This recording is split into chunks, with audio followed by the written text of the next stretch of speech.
हे junkies, कैसे हो आप सब। फौजी का एक अपडेट आ गया है जहां पर अब आप मल्टीपल प्लेयर के साथ गेम खेल सकते हो। मतलब अब पहले क्या था, स्टोरी लाइन चलती थी। पहले की अगर मैं बात करूं तो हम गेम कुछ ऐसे खेलते थे।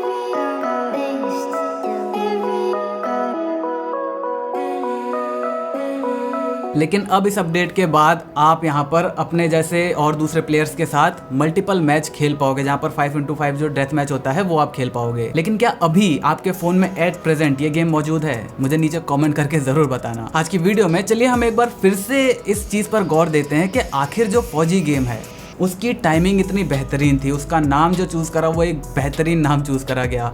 इतना बड़ा मौका डेवलपर्स ने अपने हाथों से कैसे जाने दिया? मतलब क्या रीजंस हो सकते हैं कि फौजी इंडिया में इतना बड़ा फेल हुआ? आज इन्हीं सारी चीजों के बारे में हम डिटेल में बात करेंगे। तो चलिए जल्दी से वीडियो को शुरू करते हैं। वैसे अगर आपने इस नए अपडेट को नहीं देखा है, इसे देखना चाहते हो तो एक बार इसे देखो।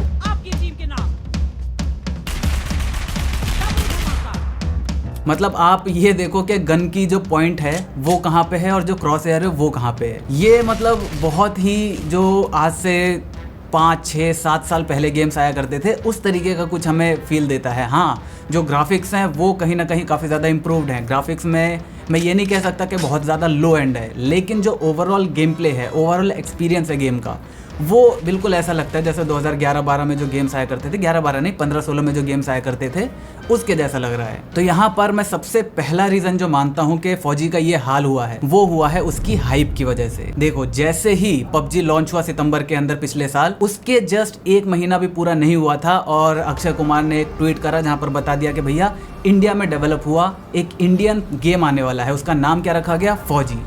पबजी और फौजी नेम इतने ज़्यादा सिमिलर हो गए कि अगले दिन से ही मीमर्स हो गया या सोशल मीडिया हो गया, जितने भी लोग हो गए, हर किसी ने फौजी को पबजी से कंपेयर करना शुरू कर दिया अगले ही दिन अनाउंसमेंट के साथ ही कि भैया इंडिया का पबजी आने वाला है, इंडिया का एक बैटल रॉयल आने वाला है। जैसा पबजी गया था यहाँ से, वैसा ही कोई इंडियन डेवलपर्स भी हैं, जो टीम है वो यहाँ पर इंडियन पबजी को लेकर आने वाली है। और यही उसके one of the main biggest failures में से एक रहा। क्यों?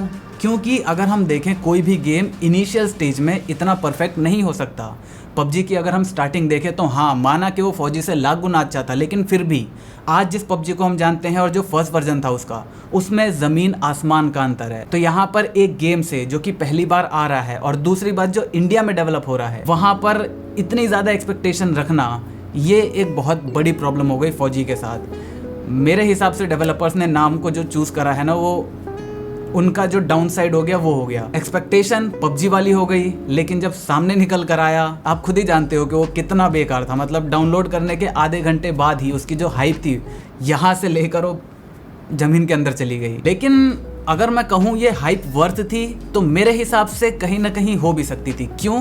क्योंकि मैंने जब इस गेम के बारे में सुना तो मैंने जब देखा कि इंडिया में डेवलप हो रहा है, तो देखो, मैं इंडियन डेवलपर्स को बिल्कुल भी वो नहीं कर रहा। बाहर जाकर इंडियन डेवलपर्स ने तबाही मचा रखी है, लेकिन इंडिया में जो डेवलपर्स हैं उनको ना तो रिसोर्सेज अच्छे से मिलते हैं, ना ही पैसा। और नंबर 3, वो लोग 9 to 5 वाली जॉब की मेंटालिटी रखते हैं। सुबह आए, अपना काम करा, थोड़ा बहुत इधर उधर करा, शाम को चले गए। उनको कोई मतलब नहीं है कि कितनी बड़ी अपॉर्चुनिटी उनके पास थी। इसीलिए मेरा इतना ज़्यादा एक्सपेक्टेशन नहीं रह गया था गेम से। लेकिन जब मैंने ये सुना कि इसके अंदर रोवियो, जिसने angry bird, the famous angry bird game को डेवलप किया है, वो भी फौजी के साथ इन्वॉल्व हो रहा है, तब जाकर मेरी उम्मीदें बढ़ने लगी। मेरी क्या, बहुत सारे लोगों की उम्मीदें बढ़ने लगी होंगी कि हाँ, बाहर की एक बहुत ही रेप्यूटेड कंपनी, गेमिंग कंपनी यहाँ पर आ रही है, तो ऑब्वियसली शायद हमें इसका फ़ायदा देखने को मिलेगा। अक्षय कुमार नाम है उसमें, रोवियो नाम है, तो एक्सपेक्टेशन अपने आप बढ़ गई। जो हाइप क्रिएट हुई थी वो हाइप पे मोहर लग गई। लेकिन आज मैं जब एनकोर्स, जो फौजी के डेवलपर्स हैं, एनकोर गेम्स, अगर मैं उनके यहाँ पे वेबसाइट पे जाता हूँ तो नंबर 1, एक तो उनकी जो वेबसाइट है, सिंगल पेज वेबसाइट है। मेरा दोस्त आधे से 1 घंटे के अंदर, 2 घंटे के अंदर मैक्स टू मैक्स डिट्टो ऐसी वेबसाइट बना सकता है। मतलब अगर ये लोग अपनी गेमिंग को, मतलब जो भी गेम्स बना रहे हैं उनको इंडियाज़ लीडिंग गेमिंग पब्लिशर कह रहे हैं, तो भाई उस हिसाब से अपनी वेबसाइट तो सबसे पहले प्रेजेंट कर लो।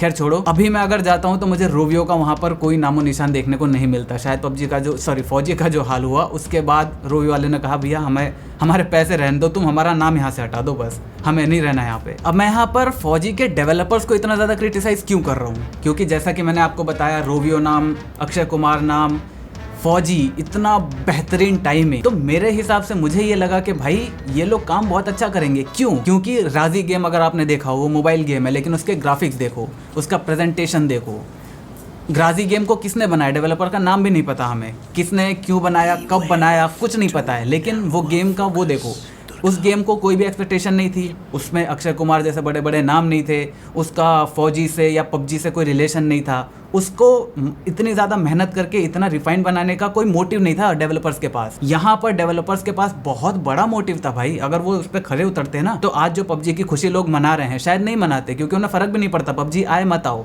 फौजी था उनके पास। दूसरी प्रॉब्लम की बात करूँ फौजी की, तो वो ये है कि इसको हरी में लॉन्च करा, यहाँ पर जल्दबाजी बहुत करी गई। मैं आपको लिख कर दे सकता हूँ कि पबजी के बैन होने से पहले एनकोर्स के पास कोई भी प्लानिंग नहीं थी इस गेम को लॉन्च करने की। जैसे ही पबजी बैन हुआ, उन्हें ये लगा कि हाँ अभी से आने में टाइम लग सकता है। उसके बाद तुरंत उन्होंने मीटिंग बिठाई होगी, अक्षय कुमार से बात करा होगा, जो भी दिमाग में आया होगा उनको, सब कुछ करके अपना ट्विटर वगैरह पे अनाउंस वगैरह करवा के उन्होंने एक प्लान बना लिया। तो ये साफ साफ दिख रहा है कि उन्होंने 3-4 महीने के अंदर इस गेम को डेवलप करने की कोशिश करी है। और 26 जनवरी को लॉन्च के बाद अब 26 जून को उन्होंने एक अगला अपडेट पुश करा, हालांकि बीटा में है। तो मैं उम्मीद ये करता हूँ कि ये जो बीटा में है, ये जो क्रॉस हेयर वाली जो दिक्कत है, इसको सॉल्व करा जाए। और प्लस इसमें जो रियलिस्टिक वाली वाइब है वो तो बिल्कुल ही नहीं आ रही, आपको लग रहा है कि आप एक गेम खेल रहे हो। हालांकि फौजी ने ये क्लियर कर दिया था कि हम ऐसा गेम बना रहे हैं जो कि लो एंड डिवाइसेस में भी चल पाए। तो अगर उस पर्सपेक्टिव से मैं देखूँ तो हाँ ठीक है। फिर तो अगर आप ये देख रहे हो कि मतलब बहुत ही लो एंड फोन्स हैं जहाँ पर पबजी वगैरह नहीं चलता, लोग पबजी नहीं खेल पाते, वो लोग अगर इस गेम को खेलेंगे तो हाँ मैं ये कर सकता हूँ। और फौजी का अगर ये प्लान है कि भैया चलो अब आ तो गए हैं, हाइप वगैरह बन गई, लोगों को नाम हमारा पता ही है, भले ही अभी कुछ एग्जिस्टेंस नहीं है हमारी, लेकिन धीरे धीरे करके अपना 4 साल बाद वो लोग फौजी के लेवल पर पहुँच जाएंगे। तो अगर ये प्लान है तो फिर डन है। यहाँ पर तीसरे रीज़न की बात करूँ तो वो आ जाता है शॉर्टेज ऑफ डेवलपर्स। मुझे लग रहा है कि भाई जो ये फौजी गेम बनाया गया है उसमें जो डेवलपर्स हैं, या तो वो नंबर ऑफ डेवलपर्स कम है, उन पर ओवर एक्स्ट्रा वर्क दिया गया है, या तो इतना ज़्यादा उनके पास एक्सपीरियंस नहीं है, फ्रेशर्स होंगे, या फिर